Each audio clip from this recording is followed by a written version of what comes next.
Hello दोस्तों, welcome back to PW only IAS।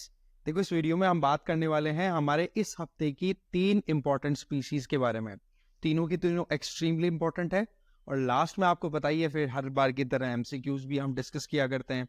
एक तो आपका PYQ रहता है जो प्रीवियस वीडियो में पूछा था ना, उसका आंसर, और एक नया क्वेश्चन। ठीक है, हमारा यहाँ पर फोकस स्पीशीज पे इसलिए ज्यादा रहता है कि हमें पता है कि जिस तरीके से UPSC प्रीलिम्स पेपर में हम देखते हैं ना, 3 से 4 स्पीशीज के ऊपर सीधे क्वेश्चन आते हैं और उसमें जनरल बातें ज्यादा रहती हैं कि हाँ भाई, कोई हैबिटाट, कोई बिहेवियर, है ना, कोई थ्रेट, उसके बारे में पूछ लिया, उसको एक साथ लिख करके पूछ लिया, आइडेंटिफाई करवा दिया स्पीसी कौन सी है। तो ऐसे में स्पीसीज को हम बिल्कुल भी इग्नोर नहीं कर सकते।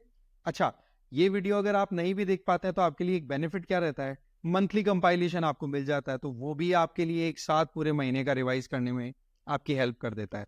ठीक है, खैर अभी हम इस वीडियो में देखते हैं। हमारे पास में आज की है ना 4 स्पीसीज है जिनके बारे में हम बात करने वाले हैं। फर्स्ट स्पीसीज जिसके बारे में हम बात करेंगे वो रहेगी वेल्स के बारे में। ठीक है, ये वेल्स है ना, बेलिन वेल्स, उनके बारे में हम बात करेंगे। ये वो वेल्स होती है जिनके पास में यहाँ पर दांत की बजाय क्या होती है, ऐसी स्ट्रक्चर होती है जो छलनी का काम करती है, फिल्ट्रेशन का काम करती है। कैसे करती है वो हम बताएंगे अभी आपको। दूसरा हम जो पॉइंट उठाएंगे वो रहेगा लाइन टेल्ड मकैक्स का। ये बहुत इंपॉर्टेंट स्पीसी है। हमारे सदर्न स्टेट्स की बात कर रहे, कर्नाटका, केरला, तमिलनाडु, इनमें मिलता है। और एक स्पीसी की हम बात करेंगे कि जो आपकी हल्दी होती है ना, टर्मरिक, उसकी कजन है। ठीक है, जिसका नाम है कर्क्यूमा ऑंगमेंसिस।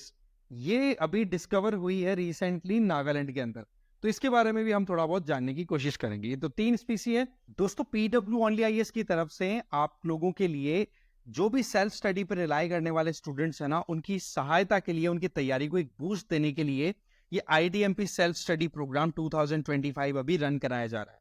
इनके डिफरेंट फेजेस हैं, जिनमें एक फेज ऑलरेडी चल रहा है, सेकंड फेज आपका नवंबर में स्टार्ट हो जाएगा, जिसकी डिटेल में आने वाले 2-4 सेकंड में आपको देने वाला हूं। देखो, इसमें इंटीग्रेटेड आपकी प्रिपरेशन पे ध्यान दिया जाएगा, जिनमें आप MCQs की भी तैयारी करोगे, आंसर राइटिंग पर भी आपका पूरा फोकस रहेगा। MCQs की बात करें तो 450 GS के, 4500 तो GS के क्वेश्चंस और 700 से ज्यादा CSAT के क्वेश्चंस आपको सॉल्व कराए जाएंगे, जो कि प्रीलिम्स में आपकी हेल्प करेंगे। और 450 से ज्यादा आपकी मेंस की क्वेश्चन आंसर राइटिंग हो जाएगी, इससे आपकी मेंस में हेल्प होगी। साथ ही साथ 30 से ज्यादा टॉपिक्स के लिए आपको ऐसे राइटिंग प्रैक्टिस भी करवाई जाएगी। फर्स्ट फेज 20 अगस्त से 10 नवंबर है। सेकेंड फेज इसकी बात करें तो 11 नवंबर से 25 जनवरी है। थर्ड फेज 1 फरवरी से 16 मार्च और फोर्थ फेज 23 मार्च से 11 मई तक। और फिफ्थ फेज है वो आपके प्रीलिम्स एग्जाम हो जाएगी, उसके बाद में डिसाइड कर लिया जाएगा। सो द पॉइंट इज कि इस प्रोग्राम पे आप आराम से रिलाई कर सकते हैं अगर आप सेल्फ स्टडी बेसिस पर अपनी तैयारी को आगे ले जाना चाह रहे हैं तो। ठीक है, तो इस पे आप रिलाई कर सकते हैं। स्टार्ट करते हैं, एक एक करके इनको डिटेल में जानने की कोशिश करते हैं। फर्स्ट, पहला तो ये कि जो फिशिंग इंडस्ट्री है उनके द्वारा ये डिमांड की जा रही है कि हम जितना कैच करते हैं फिशेस को अंटार्कटिका रीजन में, तो बोलो उस रीजन में हमें थोड़ा सा और कैप्चर करने के लिए हमारी लिमिट को एक्सपेंड करो। अब आपको पता है फिशिंग की लिमिट अगर एक्सपेंड होगी तो वहां पर ये जो बेलिन वेल्स है ना, ये बिग साइज वेल्स होती हैं, इनके ऊपर भी थ्रेट बढ़ेगा। तो इस वजह से ये अपने आप में न्यूज में आ गई। तो सबसे पहले ये बेलिन वेल्स होती क्या है, ये देखो, सेटेशियंस होता है। इसका मतलब सिंपल है, ये मरीन मैमल्स हैं जो कि ओशन में रहते हैं और साथ ही साथ मैमल भी है। दैट मींस अपनी ऑफ स्प्रिंग को फीड करते हैं थ्रू मैमरी ग्लैंड। ठीक है, इसलिए नाम हो गया इनका मैमल्स। दूसरी अगर बात करें तो इनके पास में दांत नहीं होते, इनके पास में बेलीन होती है। बेलीन बेसिकली क्या है, इस तरीके की प्लेटेड स्ट्रक्चर होती है ना। ये देखो, आप देखो इस तरीके से लाइन लाइन करके, दिखने में तो वो यूं लगेगा दांत है, बट एक्चुअल में दांत नहीं है। अब जैसे ये वेल्स हंट करती है तो इनका हंट करने का तरीका देखो कैसे करती है। यूं मुंह खोल लिया, आसपास में जहां पर भी बहुत सारी फिशेज या फाइटो ये जू प्लैंक्टॉन्स है ना, वो इकट्ठा हो जाता है, तो उनको अपने मुंह में इकट्ठा कर लेती है पानी के साथ में, और फिर धीरे धीरे पानी जो है वो इधर से ये बेलीन के थ्रू निकलता रहता है। फिल्ट्रेशन का काम हो गया। अब जो खाने का स्टफ है वो तो मुंह में रह गया और पानी निकल गया बाहर। इस तरीके का प्रोसेस चलता है इनमें, और ये एक साथ बहुत बड़ा बायोमास कंज्यूम करती है। इस वजह से इनका साइज भी है ना विद द टाइम बहुत ज्यादा हो गया। इनके पास में दांत तो होता नहीं है, ये ऑलरेडी हमने बात करी ली। इनके पास में बेलीन प्लेट्स होती हैं मुंह के अंदर, जो मैंने आपको बता दी। एवोल्यूशन एंड अडेप्टेशन की बात करें तो ये देखो, स्मॉल जू प्लैंक्टॉन्स या फिर छोटी मछलियां जो होती है बिल्कुल माइन्यूट, उनको एक साथ बल्क में कंज्यूम करती हैं। ठीक है, और उसी को कंज्यूम करने के लिए उनकी बॉडी में ये एक डेवलपमेंट हुआ बेलीन्स का, जो मैंने आपको समझा दिया, और लार्ज कंजम्पशन करती है इसकी, इसलिए इनकी बॉडी साइज भी आपको ज्यादा दिखेगी। अब मोटी बात करें तो आपको लगभग 14 स्पीसीज आपको वेल्स की मिल जाएंगी जिनको आप बेलीन वेल्स की कैटेगरी में डाल के चलते हो। उनके नाम की बात करें तो उनमें बॉहेड, ग्रे वेल्स, हम्पबैक, इनको आप इंक्लूड कर सकते हैं। इसके अलावा साइज और माइग्रेशन की बात करें तो साइज की बात तो मैं आपको बताई इसको कितनी बड़ी साइज होती है इनके ना, वेल्स तो वैसे बहुत बड़ी साइज की होती हैं। वहीं पर दूसरी तरफ अगर देखें तो ये अपने आप में एक ऐसा डेवलपमेंट इन्होंने कर लिया है साइज के हिसाब से कि जो दांत जिन वेल्स के होते हैं ना, टूथ्ड वेल्स, वो तो देखो साइज में इतनी बड़ी होती नहीं है। जैसे ओरेकस आपने देखा होगा, ओरेकस है ना, वो जो आप सर्कस में ये दिखाते हैं आपको, एक्वेरियम में कई बार आपने वीडियो देखा होगा, तो उनके पास में दांत है पर उनकी साइज इतनी ज्यादा नहीं है। बट वहीं पर आप ब्लू वेल को उठा लो, ब्लू वेल की साइज आप देखो कितनी बड़ी है। तो इनके पास में क्या है, बेलीन मैकेनिज्म डेवलप हो रखा है, इसलिए ये बहुत बड़ा अमाउंट एक साथ कंज्यूम कर पाते हैं। दूसरी अगर बात करें तो टूथ वेल्स में से केवल एक है स्पर्म वेल जिसकी साइज आपको ज्यादा मिलेगी, अदरवाइज टूथ वेल्स आपको बेलीन वेल्स के कंपैरिजन में छोटी मिलेगी। ये एकदम सिंपल स्ट्रेट स्टेटमेंट है। इसके अलावा ये जो बेलीन वेल्स है ना, ये कोल्ड वाटर्स में तो जाती है अपनी फीडिंग के लिए, वहां पर फीडिंग मेनली वहां पर फीडिंग होती है ना, खाना पीना जो है उनका, और वहीं पर ब्रीडिंग का टाइम आता है तब वो वार्म वाटर्स में चलती है। अब आप देख लो, पोल मतलब इक्वेटर पोल, सदर्न पोल, नॉर्दर्न पोल, लंबी रूट पे लंबे ट्रेवल पे ये निकलती है अपने हिसाब से। तो इस तरीके से इनका ट्रेवल का और ये भी बिहेवियर बड़ा यूनिक हो जाता है। इसके अलावा इकोलॉजिकल रोल की बात करें तो ये देखो, ये इकोसिस्टम में इंजीनियर के तौर पे कंसिडर होती है, क्योंकि एक तो large amount of energy consume होता है, क्योंकि जू प्लैंक्टॉन्स जो देखो, फाइटोप्लैंक्टॉन्स वो जो छोटे मोटे पेड़ पौधे होते हैं, हल्के फुल्के आप कह सकते हो वेजिटेशन है, मरीन इकोसिस्टम है, जो कि सनलाइट का यूज करके फोटोसिंथेसिस से एनर्जी बनाते हैं, अपनी बॉडी बनाते हैं, फिर उसको कंज्यूम करते हैं आपके जू प्लैंक्टॉन्स। उन जू प्लैंक्टॉन मतलब छोटी मछलियों को फिर ये खा करके अपना सर्वाइवल करती हैं, और जब इनकी डेथ हो जाती है ना, तो इनकी बॉडी जब डिके करती है तो उस डिकेड मटेरियल से जो न्यूट्रिएंट निकलते हैं वो अल्टीमेटली डीप सी का इकोसिस्टम को बैलेंस प्रोवाइड कर देते हैं। थ्रेड्स की बात करें तो फिशिंग गियर्स में उलझना, इसके अलावा बड़े जहाजों के साथ टकराना, पोल्यूशन एक बहुत बड़ा चैलेंज है, क्लाइमेट चेंज की वजह से इनके प्रेज की कमी आना, क्योंकि सीधी बात है जिस पे ये सरवाइव करती है, अगर उन्हीं की पॉपुलेशन डिक्लाइन कर जाएगी तो इनके पास में प्रॉब्लम आएगी। सिमिलरली इनका हैबिटेट डिग्रेडेशन भी एक बहुत बड़ा चैलेंज है, और ओशन एसिडिफिकेशन क्लाइमेट चेंज के चलते या फिर जितना हम फॉसिल फ्यूल बर्न करते हैं उसकी वजह से, कार्बन डाइऑक्साइड के मिक्स होने की वजह से एटमॉस्फेयर में, और फिर वो अपना एटमॉस्फेरिक इंटरेक्शन होता है ओशन से, तो वहां पर आपके एसिड क्रिएट हो जाते हैं जिसकी वजह से सैलिनिटी लेवल जो है वो वेरी करता है, वो एक इनके लिए खतरा है। कंजर्वेशन की बात करें तो इंटरनेशनल व्हेलिंग कमीशन तो देखो काम करता ही इनके कंजर्वेशन के लिए, वहीं पर कंट्री लेवल पे भी एफर्ट्स किए जाते हैं, अलग अलग देश अपने एरिया में करते हैं। और बेलीन का मतलब कॉन्सेप्ट मैंने आपको ऑलरेडी बताई दिया है। नेक्स्ट स्पीसी आती है हमारी लाइन टेल्ड मकाक। होता क्या है कि मैसूरू का जो जू है ना, वहां पर एक लाइन टेल्ड मकाक ने बर्थ लिया है, तो ऐसे में ये बताया जा रहा है कि भाई ब्रीडिंग कहीं ना कहीं एक आशा इंगित कर रही है कि चलो इनकी पॉपुलेशन को हम बचा पाएंगे। अब इनके बारे में जान लेते हैं। इनको ओल्ड वर्ल्ड मॉन्की भी बोला जाता है, और जो मेल होते हैं ना वो देखो लीड करते हैं, और मेल्स है ना अपनी टेरिटरी को डिफाइन करते हैं बाई कॉल्स, मतलब डिफरेंट साउंड्स क्रिएट करते हैं। बताया जाता है कि 17 तरीके के डिफरेंट साउंड्स ये क्रिएट कर सकते हैं, जिनमें से एक स्पेसिफिक अपनी टेरिटरी को डिफाइन करने से रिलेटेड हो गया। अपीयरेंस की बात करें तो आप इनके चेहरे की तरफ देखो, इस तरीके से बड़े बड़े बालों का एक पूरा गुच्छा होता है जिसको हम बोलेंगे मेन, ठीक है, ग्रे मेन होती है उनके चेहरे के चारों तरफ, इसलिए इसको बियर्डेड मंकी मतलब दाढ़ी वाला बंदर भी बोल दिया जाता है। इसके अलावा इसका नाम लाइन टेल्ड मकाक क्यों पड़ा, आप इसकी पूंछ देखो लाइन जैसी है, इसका मतलब क्या हुआ, लंबी है, पतली है, और लास्ट में जाते जाते बालों का एक गुच्छा भी है यहाँ पर जिसको टफिंग बोल दिया गया, इसलिए इसका नाम लाइन टेल्ड मकाक पड़ गया।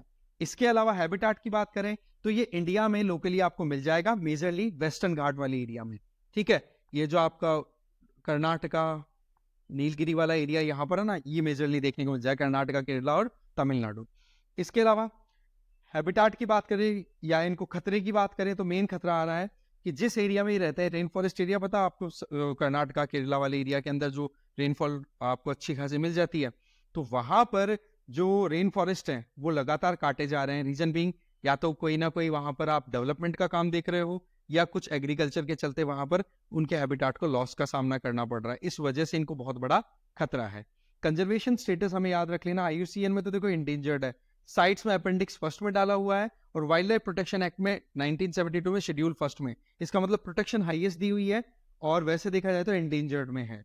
ठीक है, क्योंकि इनकी पॉपुलेशन में इतना ड्रास्टिक चेंज नहीं है, बट अगेन खतरा है, क्योंकि ये वेस्टर्न घाट वाले एरिया में ही मेजरली आपको देखने को मिलता है, वो भी साउथ वाले हिस्से में। ठीक है, नेक्स्ट हमारा आ जाता है क्यूरिकुमा उंगमेंसिस। उंगमेंसिस जो है ये नाम पड़ा है कहां से, जिस जगह से ये स्पीसी आइडेंटिफाई हुई है, जगह का नाम है उंगमा, गांव है ये, नागालैंड का एक गांव है जिसका नाम है मोकोकचुंग, वहां पर गांव है उंगमा, उसी के नाम पर ये नाम दे दिया गया उंगमेंसिस। अब कुरुकुमा क्या है? कुरुकुमा बेसिकली एक तरीके की हर्ब है जो कि पर्टिकुलर फैमिली से बिलोंग करती है, जीनस से बिलोंग करती है कुरुकुमा, जो कि आपकी हल्दी अदरक इस फैमिली से बिलोंग करती है। तो अभी क्या है, नागालैंड में ये डिस्कवरी हुई है ना, इसलिए ये हाईलाइट हो गया। अच्छा, ये किस तरीके की हर्ब है? ये राइजोमेटियस हर्ब का मतलब सिंपल है, ऐसी जड़ी बूटी, ऐसी हर्ब जो कि जिसकी जड़ है ना, वो आप देखो कि मतलब मिट्टी के अंदर डेवलप होती है, वहीं पर फूड स्टोर करने के लिए स्टेम और ये सारा डेवलप हो जाता है, और सबसे इंपॉर्टेंट चीज, उसकी अपनी खुद की जड़ें जो है वो निकल करके फिर आगे पेनिट्रेट करती हैं, और खुद का जो डेवलपमेंट है वो जमीन के नीचे हॉरिजॉन्टल मैनर में हो जाता है, जैसे कि अदरक का होता है। ठीक है, तो ये हमें ध्यान रख लेना है। इसके अलावा डिस्ट्रीब्यूशन की बात करें तो south east Asia, south China और नॉर्थ ऑस्ट्रेलियन रीजन में आपको मिल जाएगी, और साथ ही साथ साउथ पैसिफिक ओशन के आसपास में। इसका मतलब ये हो गया कि आपको ट्रॉपिक ऑफ कैंसर से ट्रॉपिक ऑफ कैप्रिकॉर्न के बीच में इनका स्प्रेड मेजरली देखने को मिलेगा। इंडिया में नॉर्थ ईस्ट हमारे साउथ के जो स्टेट्स हैं उनमें, और अंडमान निकोबार में भी आपको इनकी प्रेजेंस मिल जाएगी। वहीं पर अगर हम राइजोम्स की बात करें तो राइजोम्स का मैंने आपको बता दिया क्या है कॉन्सेप्ट, कि भाई ऐसी मतलब प्लांट्स जिनकी जड़ें जो हैं वो डेवलप होती हैं मिट्टी के नीचे और हॉरिजॉन्टली वो ग्रो करती हैं। इस तरीके से यूं प्लांट अगर है, ठीक है, तो जड़ें यूं जाकर के यूं ग्रो करती हैं, और वहीं पर इनका खाना वाना सारा स्टोर होता है, और उसके बाद में एडवेंटिशियस जड़ें जो है वो निकल करके और ज्यादा डीप रूट ले लेती है, आगे तक फैलती चली जाती हैं। ठीक है, और इनकी गहराई आप देखोगे बहुत गहरी मतलब अप्रोच रखते हैं, आगे तक पेनिट्रेट करके जड़ गहराई तक चली जाती हैं। पत्तियों की बात करो तो स्केल लीव्स है, दैट मींस पत्तियां जो हैं उनके ऊपर आपको इस तरीके की लाइनें देखने को मिल जाएगी। इसके अलावा रूट्स का मैंने बता दिया कि बहुत गहराई तक ले जाने में एडवेंटिशियस जो रूट्स हैं वो हेल्प करती हैं। फंक्शन जो है रूट्स का वो फूड स्टोरेज का है, और साथ ही साथ अंदर ही अंदर वेजिटेटिव प्रोडक्शन। आपने अदरक का स्ट्रक्चर देखा होगा कि किस तरीके से अलग अलग साइड से यूं निकली हुई रहती है, तो इस तरीके की जो रिप्रोडक्शन का तरीका होता है उसको हम बोलते हैं वेजिटेटिव रिप्रोडक्शन। ये एक तरीके का एसेक्सुअल रिप्रोडक्शन है, आगे से आगे खुद से खुद ही बढ़ती चली जाती हैं सेल्स, और उसमें डेवलपमेंट हो जाता है पूरे मटेरियल का।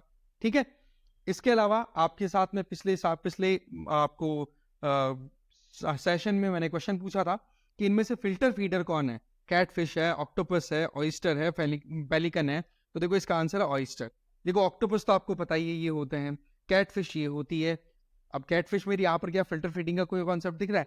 यहीं पर अगर ये पेलिकन्स है, मछलियां लेकर के अपने इसमें पाउच में डाल करके और फिर अल्टीमेटली उनका दम घोट करके निकल जाते हैं ये, तो यहाँ पर फिल्टर फीडिंग का आपको दिखेगा नहीं। फिल्टर फीडिंग जैसे मैंने अभी बता दिया आपको, वेल्स वाले कॉन्सेप्ट में हमने ऑलरेडी देख लिया है, वेल्स वाले पार्ट में हमने अच्छे से समझ लिया है। वहीं पर ऑयस्टर है, शिपी जो होती है इस तरीके की, वो क्या करती है, वो अपने अंदर पानी को लेती है, और फिर यहाँ पर इनके अंदर भी गिल्स होते हैं, गलफड़े, है ना, वो क्या करता है, खाने का मटेरियल उसको तो होल्ड कर देते हैं और पानी को बाहर निकाल देते हैं।